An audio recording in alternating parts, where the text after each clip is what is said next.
Hi, my name is Michael Power. I'm a teacher, head of year, and I'm the author of the Head of Year's Handbook, Driving Student Wellbeing and Engagement with Critical Publishing.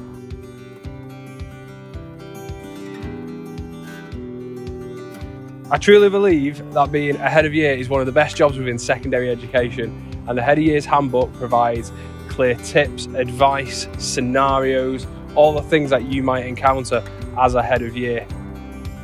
One of the key things that this book does is maintain the focus on driving student wellbeing and engagement. Every chapter introduces you to an underpinning piece of theory or philosophy. From that, you get to read a case study where that is applied in a real life scenario.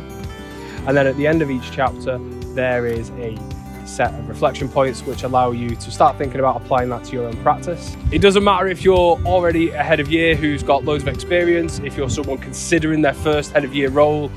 The Head of Year's Handbook can either be read cover to cover, or you can dip in and out and use it as a toolkit to help you really get to the underlying issues within your practice and improve what you do as a head of year.